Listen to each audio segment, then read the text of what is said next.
Welcome to No Huddle Necessary. Once again, I'm your host, Jeff Barnes, here with another episode where the writers make the arguments and I get to moderate and award FaceTime at the end of the show.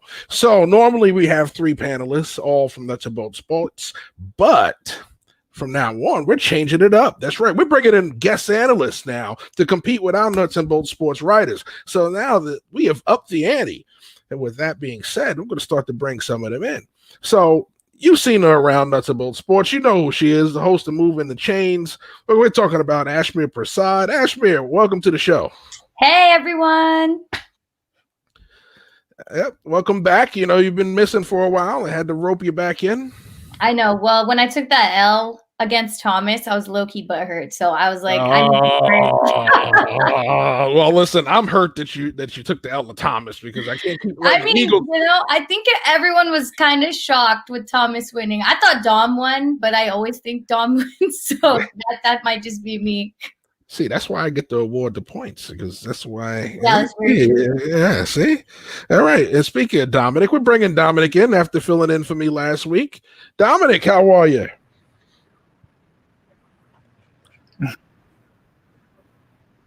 Mr. Iverson, I'm pretty good. I'm pretty good. You know, it's nice to be back on. Oh, can you hear me? I hear you. Am I in? You're here. We're a little frozen, but okay, cool. Yeah, sorry.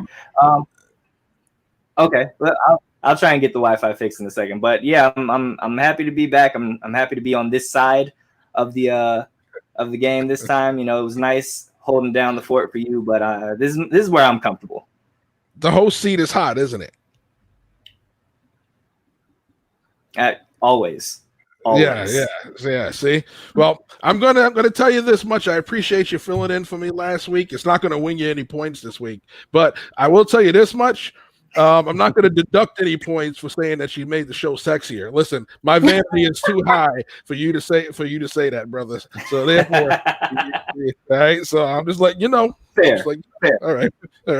All right. So we talked about bringing on special guests. So this time we have Mr. Chicago Sports himself. We're talking about Daniel Goodwin III. Daniel, welcome to the show. Hello. Thank you for having me. You know, for those that don't know, Daniel's been a regular on Monty's show, the Full Monty Show, which you can see twice a week now. So you get to see Daniel a lot because he's one of the regulars. Appreciate being here, man. I'm looking forward to it. Well, we appreciate you guys coming on. It's going to be great, some great arguments. I'm looking forward to it. I know everybody out there is looking forward to it. So with that being said, I'm not going to hold everybody up. Let's get this started. First quarter.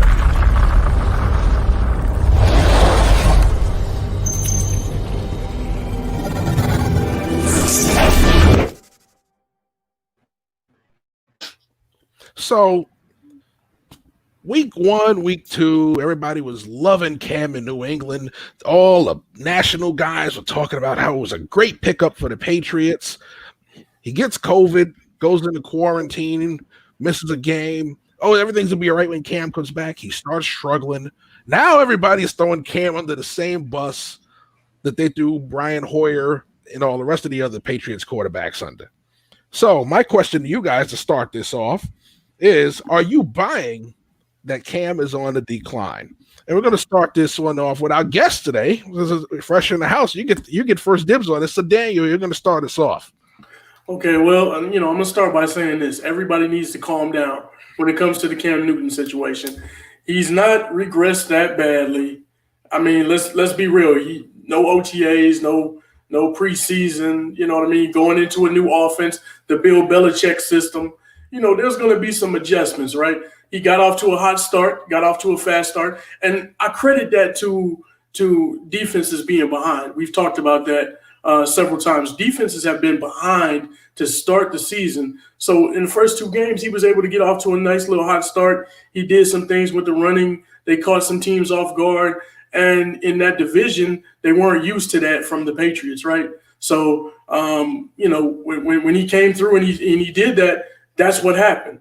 But now, he had this COVID situation that popped up on him, sat out a couple of games, comes back, and now everybody has a knee-jerk reaction to the situation, and they become prisoners of the moment when he has 2 bad games and say, hey, he's regressed, he's dropped off, he's in a spiral out of control, and he's going downhill. That's just not the case. I don't see that with Cam. He's 30, 31 years old. He's still got a lot of football left in him. I think he's going to do just fine if he can continue to play the Patriot way, you might say. But I mean, that's where I sit with it. I think he's going to do his thing as far as running the ball goes. They're going to get him out, let him get comfortable in that situation. Bill Belichick is not stupid.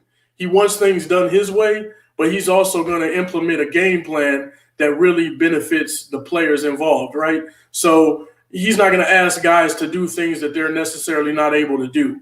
And that's what you see other coaches doing around the league. They're trying to fit a square peg into a round hole, and it's just not going to happen. So with that being the case, Cam is going to be able to do some things. He's going to be able to loosen up once he gets more comfortable. 2 weeks off, man, with COVID, he probably wasn't really training that much. He wasn't doing much throwing and things like that. He was probably quarantined, right? That's what we're supposed to do when we have that type of situation. So, to be thrust back into the game ball situation or game situation, and 2 games in, this is the NFL, man. So while those guys are steadily getting better each week, every single week they're getting better, he's sitting on the bench for 2 weeks or sitting at home on his couch for 2 weeks, not doing anything. So now we'll see what happens going forward. You'll see some things change with Cam, and he's not in decline. He'll be the same old Cam Newton. All right. Strong entrance. With that being said, we're going to move on to Ashmere. Ashmere, tell us how you feel. I'm pretty 50-50 on Cam because when he played that Seattle game, I was blown away. I was like, you know what? This is the Cam we've all been looking for, the Cam we've been waiting for. He's going to carry the Patriots through and through.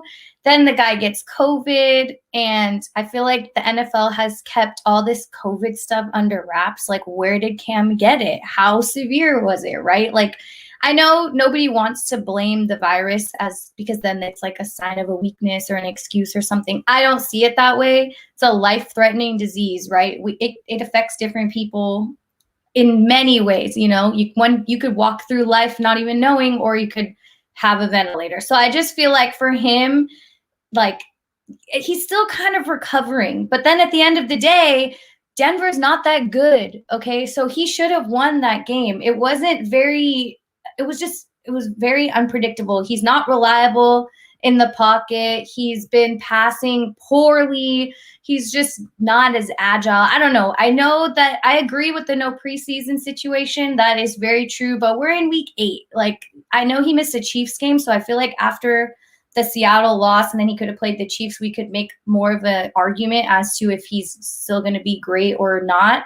So I think that was a downfall on his side. But let's see here. Last 4 games, he threw only 2 touchdowns and 7 interceptions. Okay. Those are really bad numbers for Cam Newton, for any person. 4 games, 2 touchdowns. It's just not. In the beginning, yeah, he was rushing. The playmaking was designed around him, blah, blah, blah.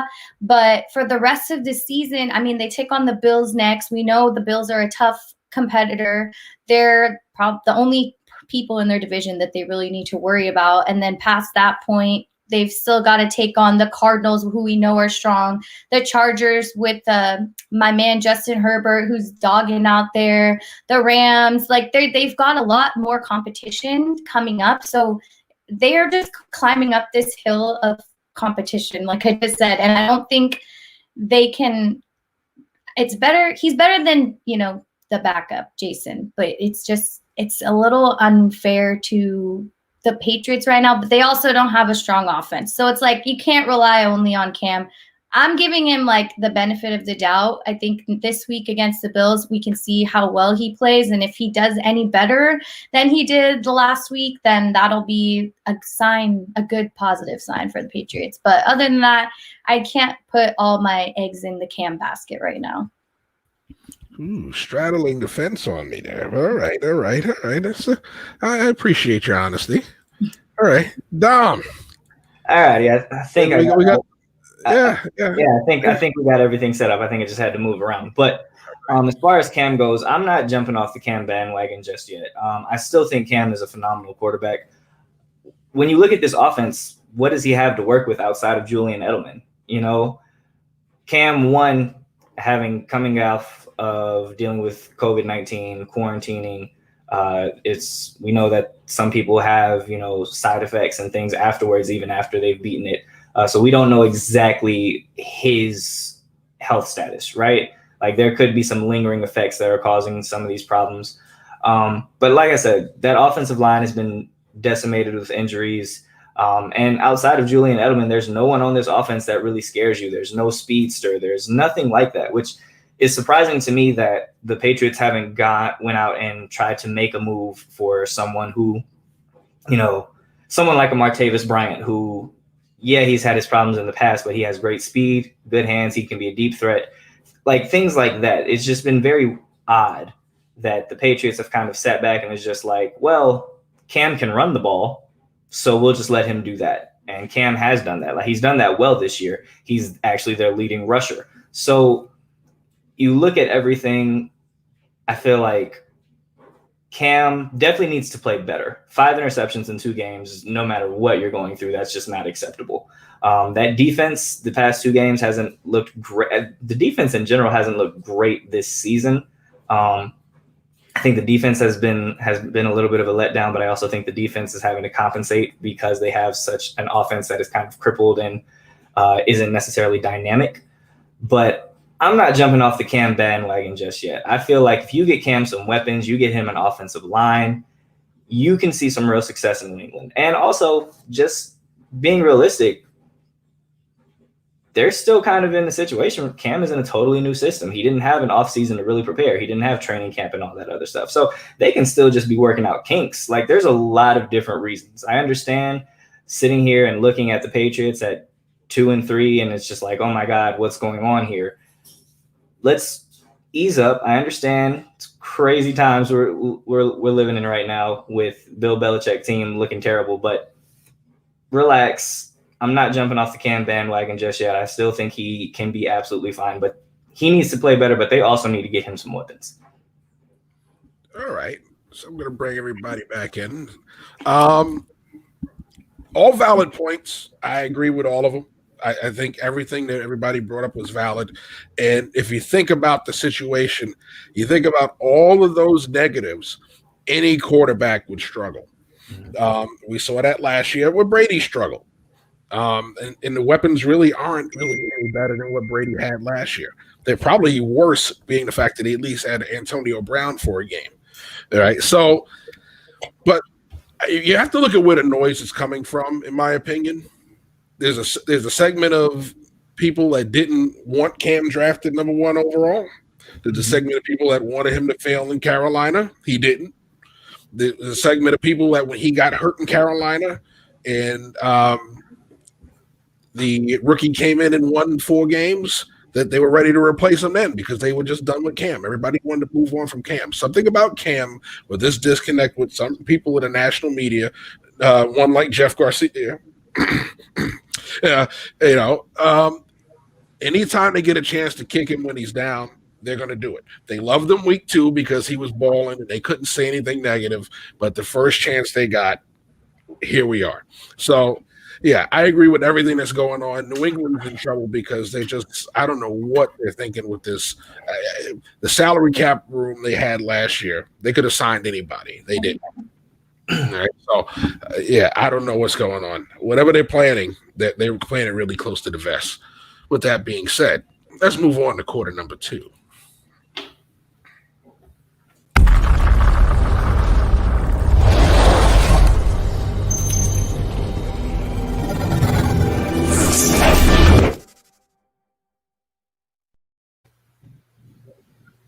fair to say since 1972, no team has gone undefeated and won the Super Bowl.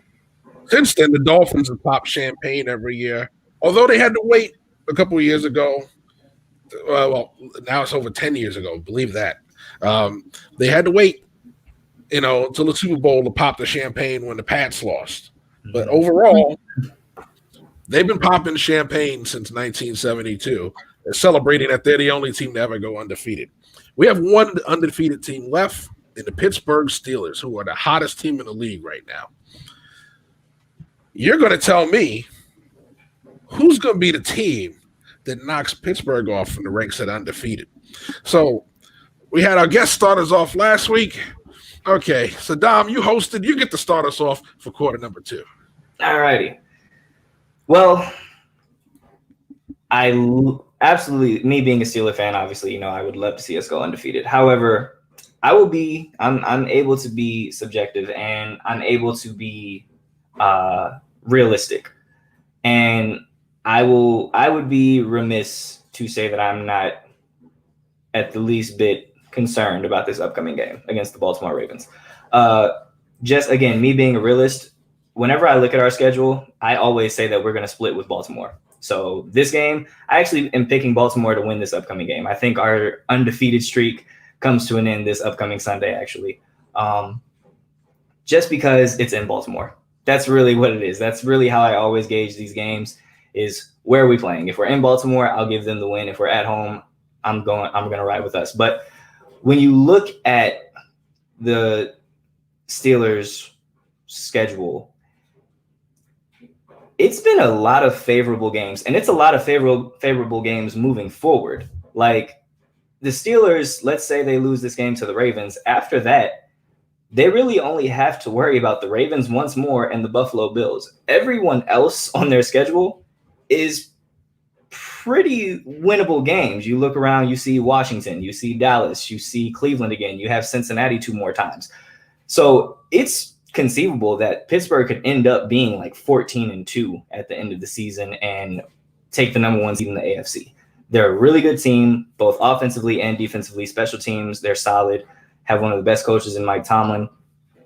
I would not be surprised to see this team win next week. I do think, or this upcoming week, I do think, though, that the undefeated streak comes to an end. I think Baltimore coming off of a bye, that's a huge thing, especially for the Steelers, who originally we were supposed to have a bye and be going up against all this other stuff. But, schedule changes and things happen. But I think that Baltimore is, with that bye, has had a little bit more time to prepare and get ready. And also, it's a divisional game. There's always going to be blood, or there's going to be some bad blood. There's going to be a lot of emotions and all this other stuff. And it's a litmus test, it's okay. Now, Steelers kind of got a little bit of a taste of that last week when they went up against the Titans, and it was able to see, all right, where do we really stand as far as some of the better teams in our conference? And this is another week where you get to flex your muscle and see, all right, where do we stand when it comes to the big dogs in the AFC? But I'm taking Baltimore this week. As far as picking with my head and not my heart, I'm taking Baltimore this week. Okay, so you got it coming to a screeching halt this week. Okay, not bad. All right, Ashmere, come on in. I know we're talking Pittsburgh, not Raiders, so tell us how you feel. You don't have to talk about that game. Which could have been postponed because of COVID, just saying. Everybody else had that opportunity. Anyways, so for the Steelers, I was not expecting Big Ben to come off this recovery and play this well. First of all, I think I need to give the Steelers a huge kudos. They're killing it. But coming off, a bye week for the Ravens, like Dom just mentioned, and then the Steelers, that's their only competition for the rest of the season. Like everyone else is a sure win. So I think if the Ravens prepared accordingly and watched all the film that they could and absorbed everything that they could from Big Ben. Let me tell you a couple stats real quick. So the Ravens are like the number 1 defense to utilize the blitz, right? Well, Big Ben he's one of the highest quarterbacks ranking for blitz, action. He is the third highest passer rating against the blitz, highest completion percentage against the blitz, and the second most touchdowns against the blitz. I got that from my girl Aditi on NFL. And I was like, when she said those stats, I was like, dude, the Ravens love to utilize this against all quarterbacks because, just to shake it up a little, but that doesn't stir Ben up a lot. So I'm wondering, how are they going to beat them? But I do believe they're going to win this weekend, the Ravens. I think because they've got this bye, because Lamar is going to be Lamar, this is going to be their stop. If not this matchup, then the next matchup. Like, the Steelers have to lose one game. Somebody has to figure out how to beat this team. Ben threw 3 interceptions last week, right? So there is a way to shake up that offense. Chase Claypool, who everyone was all in love with, barely did anything last week, and that's just because he had a lot of pressure on him. So I think if the Ravens play off of those certain situations that they saw last week against a very tough Tennessee Titan team, that I thought that was a toss-up. If you flipped a coin and told me that it was going to say the Titans won, I would have believed you. If I knew that their field goal was going to go south at the end of the game, I would have believed you, right? Like, there was just so many different things that could lead the Steelers to win that game, and that was just the cursed kicker. So all in all, in order for the Steelers to lose, Ravens got to step it up. Lamar's got to step it up. He's got to throw the ball and also run the ball. He's got to be his magical Lamar self, and I think that will carry them to knock this undefeated team off of this record that they're holding right now, because the rest of their season's looking pretty breezy, if you ask me. Wow, 2 in a row. 2 in a row. This week, I mean, granted, it is the division game. Yeah, it is the Ravens. These two teams have one of the best rivalries in football going right now. But wow, both this week. Okay. And we're going to bring in Daniel, our guest this week. Daniel, clean this up for us. Okay, so I'm a Bears fan, right? We was 5-1 last week. We headed into that game against the Rams, and we ended up 5-2 at the end of it. I look at the Steelers, and I'm not taking nothing from them because they've been playing excellent football, right? They got nice weapons on the outside. They got, a good running game. Ben Roethlisberger looks like Ben from 2 or 3 years ago. You know what I mean? No issues, no problem, no injuries, all that stuff. But let's take a look at it. They played the Giants. Come on. Seriously? They don't want to play in their own division. They played the Broncos. That's whatever. They're not that good. The Texans, it's one guy out there, a one-man show out there. You got the Eagles. They're terrible right now as well. You got the Browns, who they just completely thrashed. And then you played against the Titans. That was a nice game. They end up winning it by 3. So with that being said, I think they're playing excellent football, but it's a little bit inflated. Now, when it comes to this next game, I was thinking in my mind as I kind of thought about this subject, and I'm like, man, they're in Baltimore. It's so many things that you could say. The Ravens have an excellent defense. They even got stronger with Yannick Ngakoue coming in there. They brought in Dez Bryant. That's another weapon for Lamar Jackson to use. And everything was pointing to the direction of choosing the Ravens to win this game. But when everything points at the Ravens to win, when everything says go this way, I'm going to go the opposite way. So I'm taking the Steelers to win this game. I think they'll win their next 4 games. The game that they will lose, though, is the next time they play the Ravens in, I think it's the 26th of November. So they got another month, right after the holiday there, right after Thanksgiving, they'll take that loss. And that's where they'll be sitting at. You know what I mean? That's what I'm taking. I think they'll beat the Cowboys fairly easily because they're in shambles right now. They'll beat the Bengals. They'll of course beat the Jaguars. But once they run up into the Ravens again, and it'll be in Pittsburgh, I think that's when the Ravens will get them. And then they'll go on to lose to the Bills, of course, in Buffalo. So they could probably end their season. I think they'll probably end up at about 13-3. And once again, the Miami Dolphins will be popping champagne. All right. Good stuff, everybody. Good stuff. I'm telling you what, with this rivalry, the funniest things happen. Sometimes both road teams win. You rarely get a sweep out of this whole thing. Yeah. And usually the underdog pulls off the upset. With this, and I'm going to break down the Ravens this week on film, so we're good. I'll leave that for later. I won't get too deep into that now, but I will tell you what. I would not be surprised what happens. And by the way, Ashbear, some wise man actually said they saw Chase Claypool coming. I don't know who that wise man was, but I'll let you research that. But nevertheless, this Pittsburgh team has definitely exceeded expectations. I didn't expect them to come out so hot. And they have been just that. And big test this week, especially with the additions the Ravens made. Although I do not see Dez Bryant making a big difference right away, but Ngakoue does help.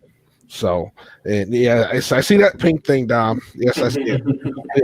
And since you want to raise it, it's the perfect time for us to go to a commercial. So we'll be right back after this. The Team Nuts and Bolts Sports Store is officially open. Log on to www.teamnbsmerch.com and get your t-shirts, hoodies, polos, all sizes available. Once again, log on to teamnbsmerch.com. Get yours today.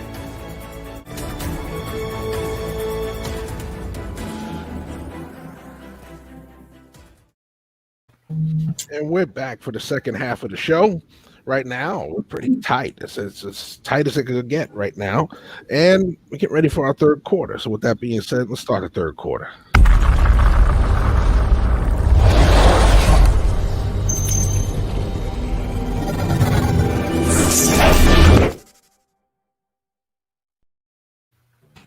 All right. So aforementioned Dez Bryant has signed with Baltimore.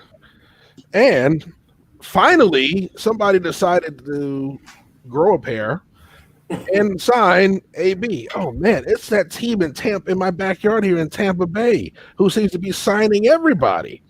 Now they have AB to go with all the other weapons in Tom Brady. So the question for you guys is, who's going to make the bigger impact for their new team? All right, so we're going to start this one off with Ashmere because the fellas have led off so far. Okay. So, Ashmere, go right ahead. Okay, personally, I'm really butthurt about Antonio Brown. To this day, it's going to stay over me forever because I went to that game where everybody was wearing his jersey and then he didn't show up. Raiders. I'm talking about Raiders. If you're a Raider fan, you know. So anyways, on to that. I believe this is a toss-up because Antonio Brown on the field, stellar receiver, amazing guy. Like, wow. And Dez Bryant is a little skeptical for him just because it's been a couple years since he's played. How is he going to recover, get back into the groove of things? Nobody had preseason, so I guess it's like not that big of a deal for him. It's not, he's kind of joining when everybody is in the air.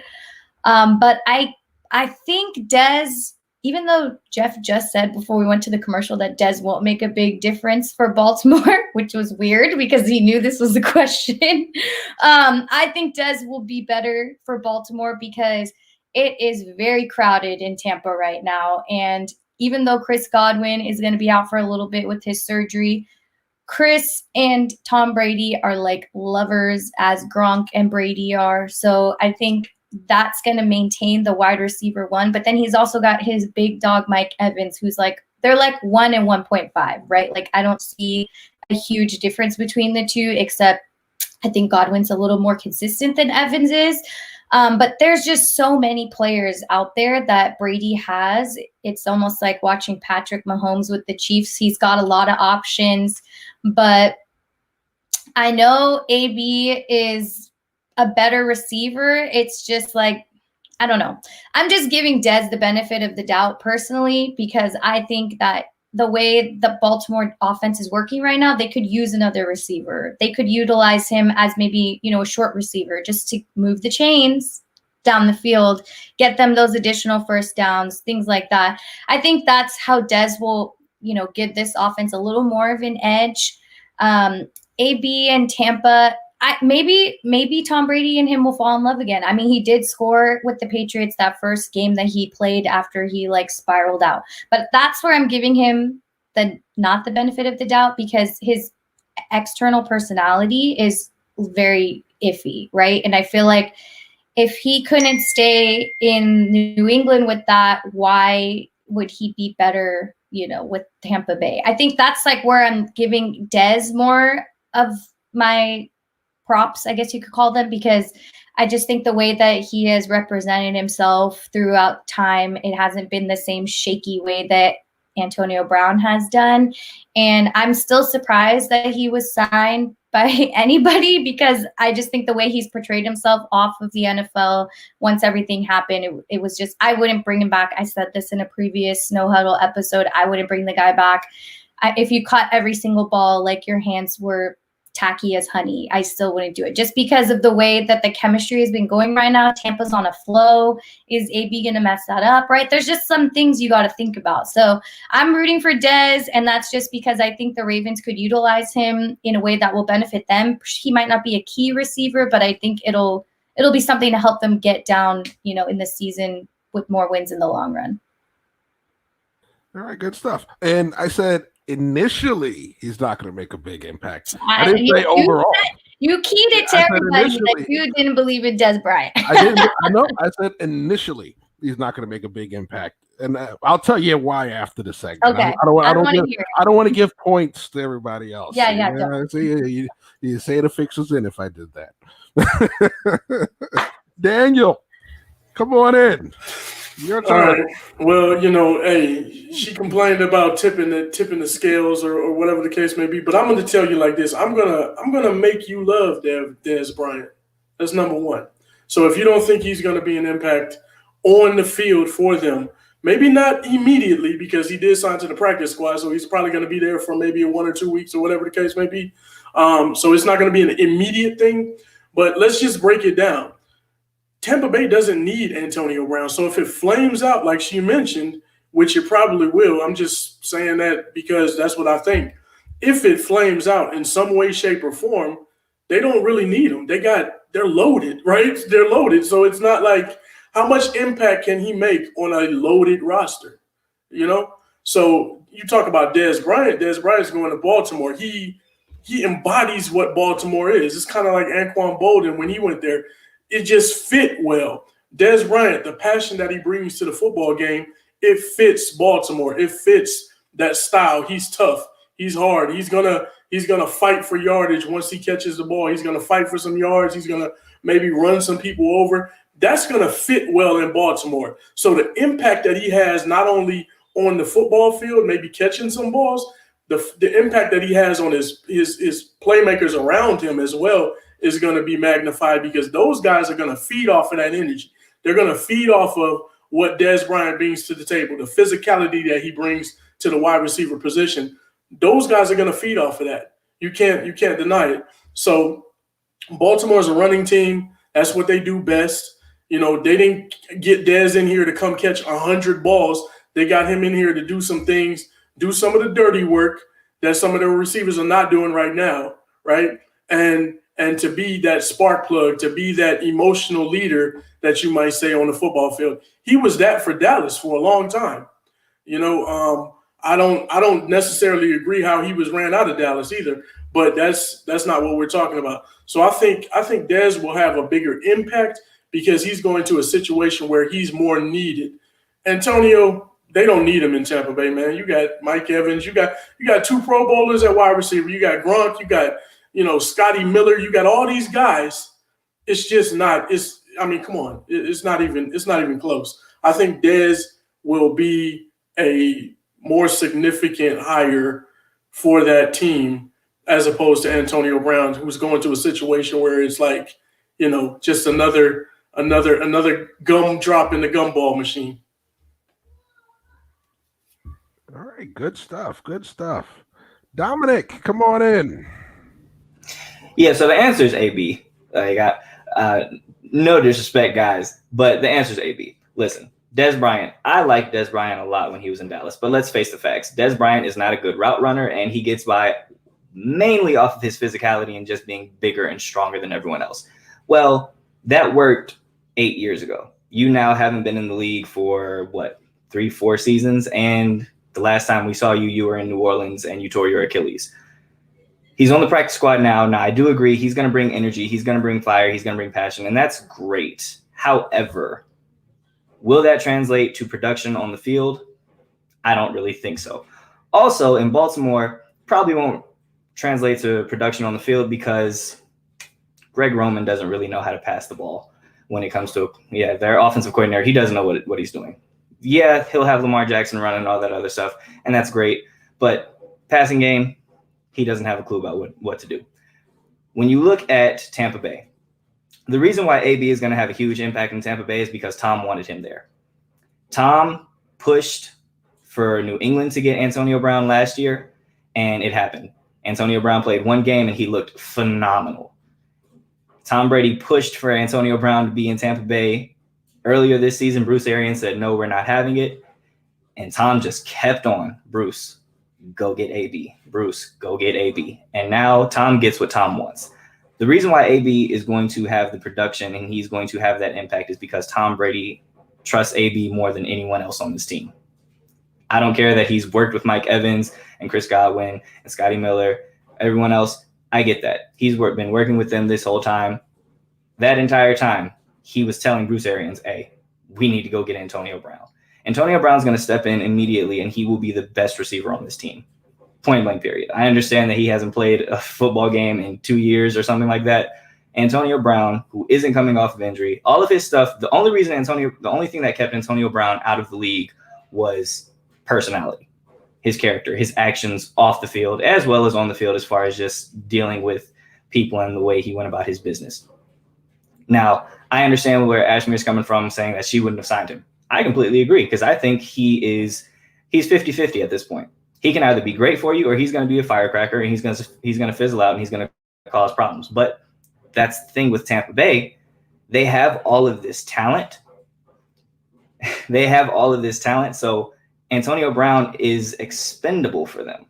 So it's like, yes, you're either going to be the best player on this field or you're going to be out of here. But I'm going to err on the fact that Antonio Brown, who has been quiet, does seem like he's somewhat trying to get his head back on his shoulders. And for the fact that Tom really, really, really wanted Antonio Brown there, AB is going to have a huge production. And it's hard for me not seeing Tampa Bay with that amount of talent going to the Super Bowl at least.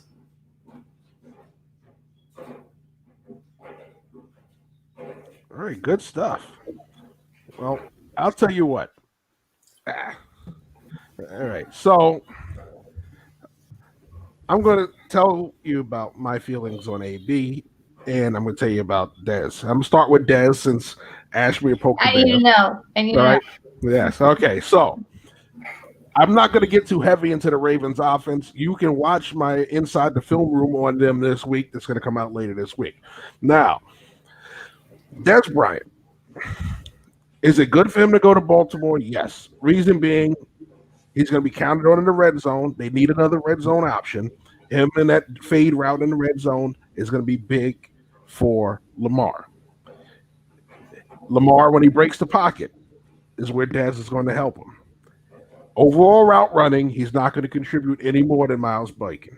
He's not going to be anybody vertical. He doesn't separate anymore vertically. He didn't do it the last couple of years in Dallas. Okay. Overall, he was limited to a short route tree in Dallas. All right. He doesn't read coverage very well either. All right. So he doesn't understand totally when to break certain routes off.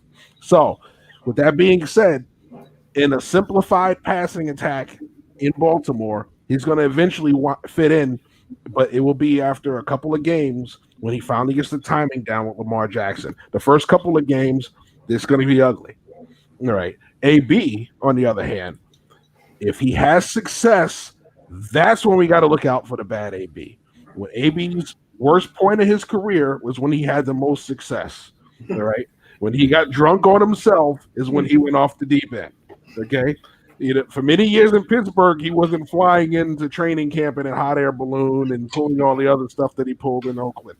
Okay. So If he comes out and starts to have success after a couple of games, will the bad AB show up?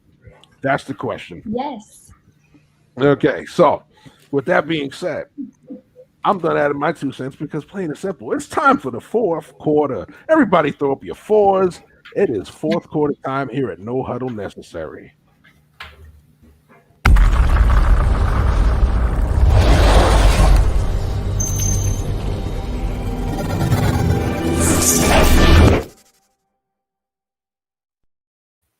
And man, look at this. We got 2 subjects tonight with the Dolphins being mentioned in it. Well, they're the main focus on this one. At 3-3, they decided to make a quarterback change. It is Tua time in Miami. So their first round pick takes over. People cried for Ryan Fitzpatrick. I don't know why. But nevertheless, it is Tua time in Miami. So my question for you is they're 3-3 now.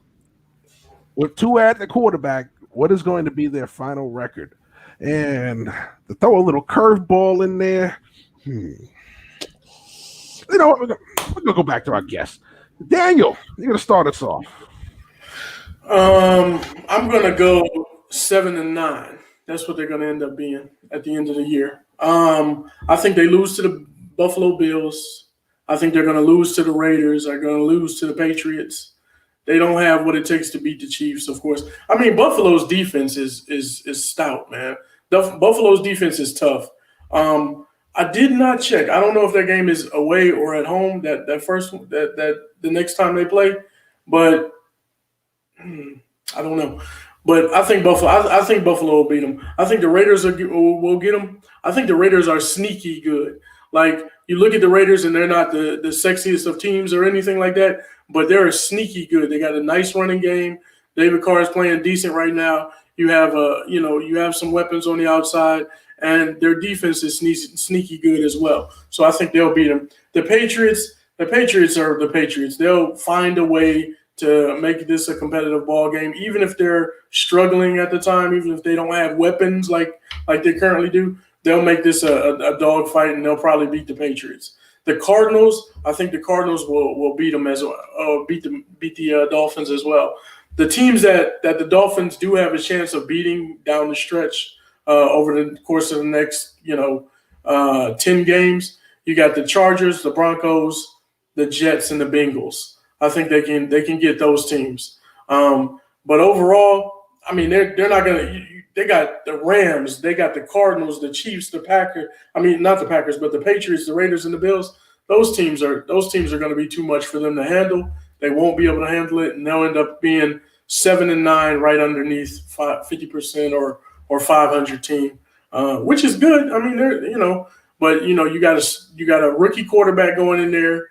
In this COVID situation, sure, he's been practicing, but it's a lot different than getting into the game. And at this point in the season, 7 weeks into the season, you're going into it. Defenses, like I said earlier today, they're starting to catch up. So while defenses are starting to catch up, now he comes as a rookie quarterback going into, the situation. So, it is what it is. I'm not saying Tua is a bad quarterback. I think he's going to do well, but it's going to be a learning experience for him. Let's put it that way. Oh, yes, that is one of the biggest cliches in the book. Defenses will catch up. Unfortunately, that hasn't ring true in Dallas for Cowboy fans. Ashmere, come on in. Okay, I put a poll up on Nuts and Bolts, and I wanted to know if everybody thought it was too early to bring in bring in Tua and replace Fitzmagic, and a lot of people disagreed with that. I am one of those people that it's like, if it ain't broke, don't try to fix it. I thought the Dolphins were doing very well. Ryan Fitzpatrick was, compared to last year, I think he felt like a unit with the team. They've got a great running back in Myles Gaskin. They've got a stronger-ish offense that's developing with him. I just thought they had a chance. And for them to bring in Tua, who I believe the record's going to be 6-10. I think they're going to have one extra loss in there. I'm counting the Patriots as a loss, but I think that one could be a toss-up. But I just think they brought in Tua too early. Like, there wasn't anything wrong with the way Fitzpatrick was playing, and he's coming out against this Rams defense. Like, why? Why would you break what you've got? Like, Tua's there, he's supposed to be carrying the team on for years to come. And now you're going to throw him against the Wolves, like fresh meat out there with Jalen Ramsey. Aaron Darnold put pressure on the Bears 10 times on Monday night. Like, there's just so many things that could go wrong. And I don't know why Tua has to see the bad parts of the game, because last time he played was so long ago. Like, the NFL is a whole different game, my dog. You're going to be on fire when you go out there. And this is an elite defense, and every defense, like Dan just said, is going to keep getting better and better or different. And, it's just going to be a lot to deal with. And I'm not saying Tua is not going to be great with the rest of his career, but I'm just thinking right now, Miami had like a little bit of a chance. Like, if Fitz was in this week, I think the Rams would have been a little more worried. I think it would have been a tougher matchup just because Fitzmagic's out there dogging on the 49ers, the Super Bowl contender people out here. It's just like there was just too many situations that Tua didn't need to be a part of, and this is one of them. This game right now, why couldn't he play next week? I think next week they play the Cardinals. You know what? I just don't even think he should have made his shining light for a couple more weeks until they could tell, hey, Miami's going down. Let's put our rookie in, get his feet a little wet, close the season out with some a little hype around this whole situation. But instead, it's just going to be like, oh, shoot. I get it. Fitz is old. He's done his time. He's been around the block. I'm reading the comments. That's why I'm bringing this up. But I just think because he's been carrying this momentum and this leadership with the team, it's just weird to have this type of change, especially in such a crucial role on the team, right? This isn't just like a wide receiver 2 or a wide receiver 3 change. This is the guy that's calling the plays, making that whole energy with and without fans, may I add, wherever you were playing for the next 8 weeks. So that's my thoughts. And I just think 6-10, I don't know if that's terrible for them. I don't know if that's what they're hoping for, but yeah, I'm rooting for him, but I don't know how it's going to go. All right. Well, I'm really shocked by this large outpouring of support for Ryan Fitzpatrick. I love him. I really did. When you beat the Niners in this house, it's a big deal, okay? When you're a guy who goes somewhere, you play well for a season, and the wheels fall off the second year every time, I think we've seen that episode before. Yeah. Dominic, your turn. Hey, listen, don't badmouth Ryan Fitzpatrick. You would love to have him in Dallas right now. Okay? You would love to have Ryan Fitzpatrick in Dallas right now. Nobody could play behind that offensive line right now. I'm not going to burn into your time.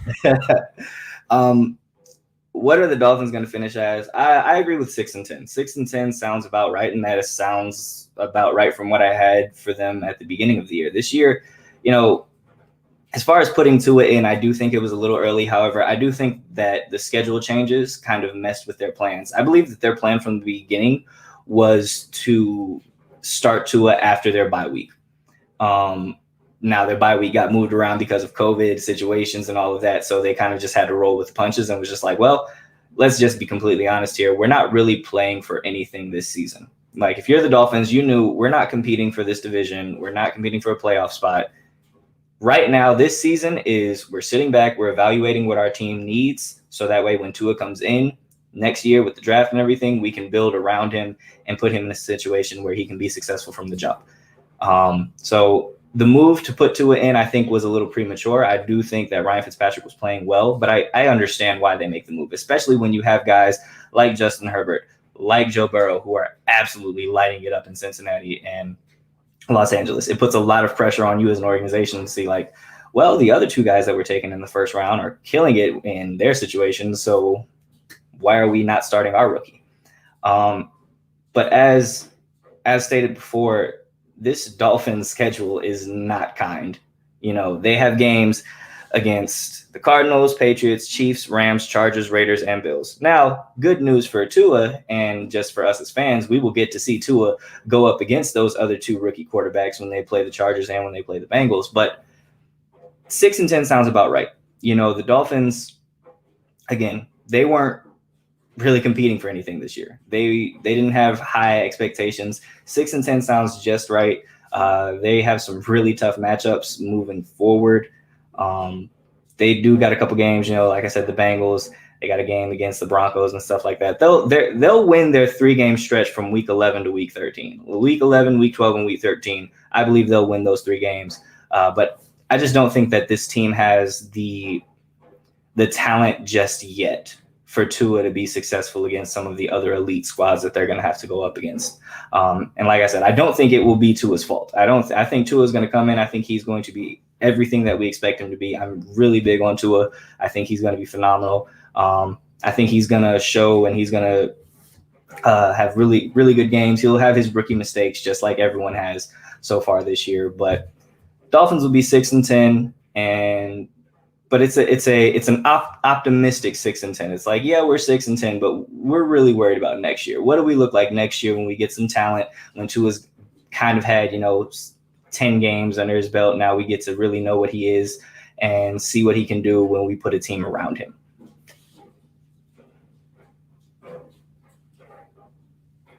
All right. So, what can I say? You drafted the young man in the top 10 for a reason.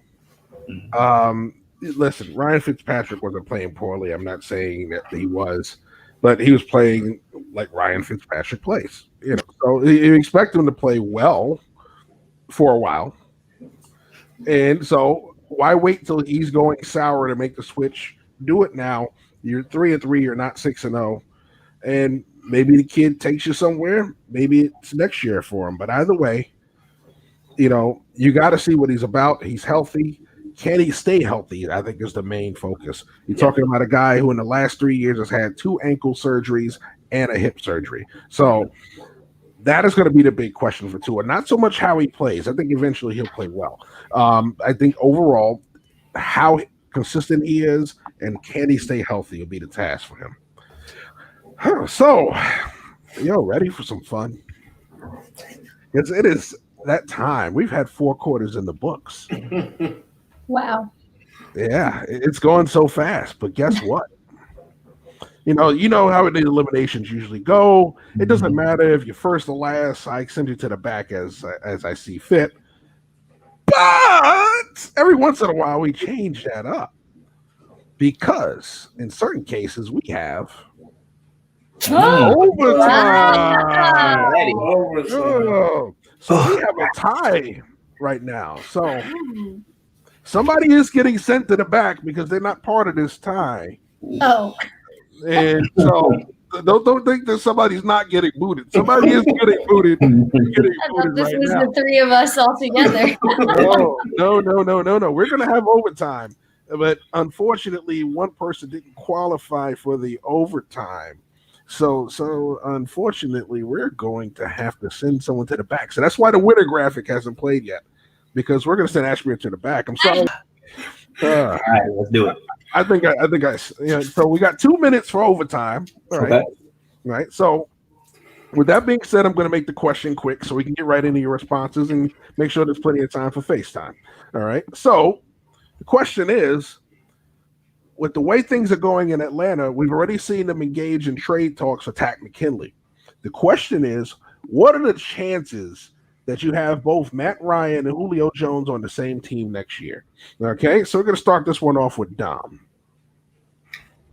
The chances that both Julio and Matt Ryan are on this team next year, I have to say, are close to 0.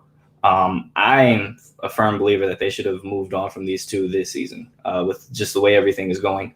But we spoke about this on a couple episodes ago. It's time to move on. That window with Matt Ryan and Julio, it's done.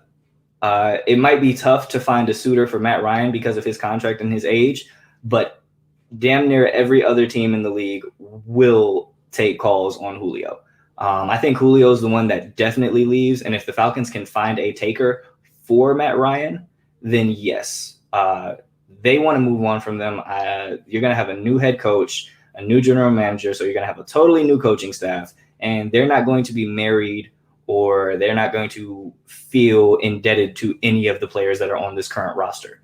I think it's really for Atlanta right now, it's building up that defense because they need a ton of help. So any defensive players or picks that you can get to shore up that defense is going to be huge for them moving forward. And the best way to get some picks would be to trade someone like Julio. I don't see Julio or Matt Ryan playing a full season. Maybe they'll be there at the start of the season, maybe if they can't get a deal done. But at some point in time, at least Julio will be gone. I can say that with 100% certainty. Julio will be gone at the very least. Matt Ryan, if they can find someone to take on his contract. But I think Atlanta is definitely trying to move on from both of them. All right. Daniel, your turn. I think it's 100% chance, probability that they will be in Atlanta together next year. And the reason I say that is because Arthur Blank is loyal. He's loyal to Julio and he's loyal to Matt Ryan. He loves both of them. He does. Atlanta loves Julio. Atlanta doesn't love Matt Ryan. They deal with him. They fool with him, but they don't love Matt Ryan, right? So if anybody was to leave, it would probably be him. I don't know if they're going to be able to find a suitor for him for that contract, for that, that situation. Everybody would love to have Julio, but Atlanta is in a situation where they can revamp some things. They don't have to completely rebuild this whole team.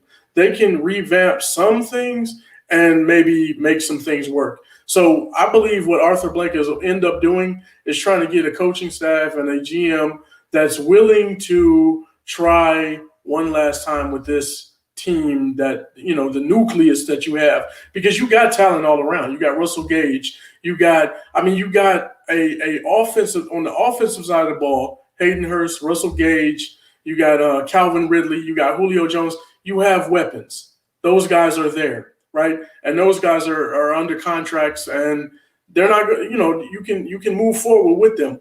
Now, on the defensive side of the ball, you need some different schemes and some different things going on, but you also have some talent on that side of the ball as well. Middle linebacker is Deion Jones is he's good. You got Dante Fowler, who's, he's borderline, he plays well sometimes he doesn't. So I think they'll bring in a GM and a coach and say, hey, let's give this one more go. Let's see what we can produce with Julio and Matt Ryan. They've been consistent and loyal to Atlanta, so let's show them some love, and they'll both be back next year. They may trade some pieces, like maybe a Alex Mack, the center that they have there. Maybe they'll trade him. There's some teams that need a center. The Chicago Bears are one of them, probably Dallas as well. So I think that you'll see those type of moves. You won't see the moves of the huge names, of the big guys, the nucleus, you might say, of the team. All right. Well, it is done.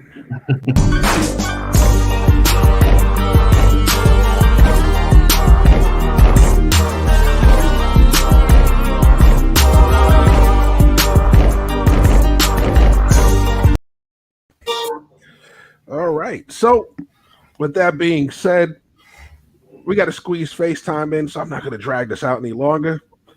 The guest, Daniel Goodwin III, takes it tonight in overtime. And with that being said, the full Monty guys are really coming in here wreaking havoc. So, Dominic, sending you to the back. I'm going to the back as well. 3 minutes is all yours of FaceTime.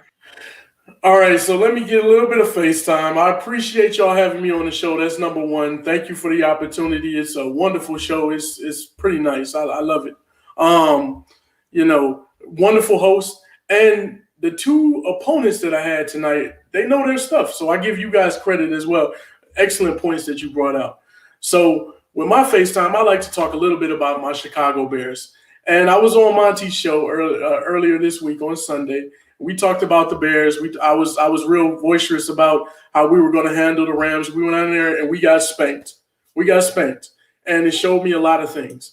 And what it showed me is that my coach, Matt Nagy, is so stubborn. My general manager, Ryan Pace, is very stubborn as well. And it's very frustrating to the fan base, right?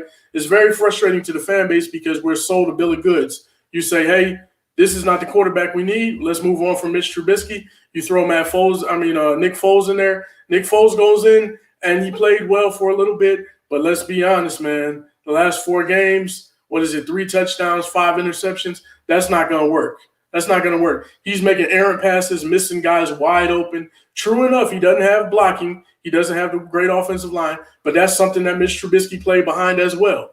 Now, in my opinion, I liked Mitch Trubisky in that situation, and I get beat for it all the time because people weren't high on Trubisky. But I'm going to explain the reason why I was high on him. The reason I was high on him is because behind that offensive line, you got to have some motor. You got to have some wheels to get out of the way. Nick Foles is getting beat senseless out there, right? He's getting beat senseless because he can't move out of the pocket. He is a statue. He has cement shoes on in the pocket, and he's getting beat. We don't establish the run, and we have wide receivers who are dropping a couple of balls and things like that. We also have an unathletic tight end in Jimmy Graham. I love Jimmy Graham and what he did in previous years of his career, and I think he can be valuable as a mentor for our rookie Cole Kmet. But Cole Kmet needs to get some shine. He had 2 catches in the second quarter that were that were needed, really good plays, and then you never saw him again in the game. And to me, that's egregious. I think the front office and I believe the coach have been egregious in some of the decisions that they've made concerning this team. They haven't got a nose tackle. We walked into the season without Eddie Goldman. They didn't find a replacement. We have a hurt guy on the offensive line in James Daniels. You didn't replace him, and you had the opportunity. You could have brought in Quentin Spain. But you see the teams that are making moves, Tampa Bay, Seattle, all these teams that are making moves, the teams that go after guys are the teams that win. And we haven't done that. That is why we are not winning, and I want that to change. I want it to change quickly. All right, good stuff, good stuff. Well, once again, everybody, great show. You guys brought the fire. Everybody's loving you in the chat room. So Love y'all too. And listen, I'm going to tell you this much. You guys got Cole Kmet. You almost had another Notre Dame skill player. Mm-hmm. From my time on the road, you were looking at another one, and it wouldn't have been Kmet. It would have been Claypool. Yeah. But you want to know your luck. What's he playing for Pittsburgh? Yeah, he's playing. Yeah, He's playing good, man. He's playing good. They want to play tight end. Mm-hmm. Yeah. That would have been your luck. That would have been your luck. He's right where he needs to be. It's frustrating, man. It's really, really frustrating. It is. Yeah. I feel you here in the Raider land. Don't worry. I got you. Well, you guys had a really good thing going. I don't know why the Raiders decided to blow it all up. And they got COVID. No. I'm talking about administration. Oh yeah. I can only complain so much. I don't hate Mike Mayock. I actually like Mike Mayock a lot. I think I'm actually glad he got a shot at being a GM. But yeah, the guy that was there before him, Mr. McKenzie, I thought was doing a very good job for you guys, and it was ashamed to see how that happened. Yeah, that's true. That is true. But nevertheless, I have to send you guys to the back so we can close this show out. But listen, it was a great show. We had some overtime for the first time in weeks. I'm excited about that. Yeah, these guests are bringing the fire. You guys, everybody's still the game tonight. So let me send you guys to the back so I can close this out. All right. So with that being said, this has been another episode of No Huddle Necessary. Tune in next week for another fresh episode of No Huddle Necessary with another guest coming in next week. So we're gonna have this. Gonna be a regular thing now. That's a Bold Sports Writers and a guest, bringing in a different flavor for you guys. So I hope you guys are really enjoying this. As I also mentioned, stay tuned for Inside the Film Room with video breakdowns coming in as well later in the week. So this has been your host, Jeff Barnes, for No Huddle Necessary. Once again, I hope to see you next week. Stay tuned. Good night.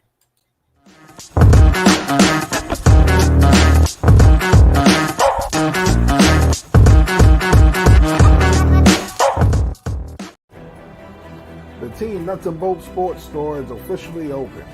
Log on to www.teamnbsmerch.com and get your t-shirts, hoodies, polos, all sizes available. Once again, log on to teamnbsmerch.com.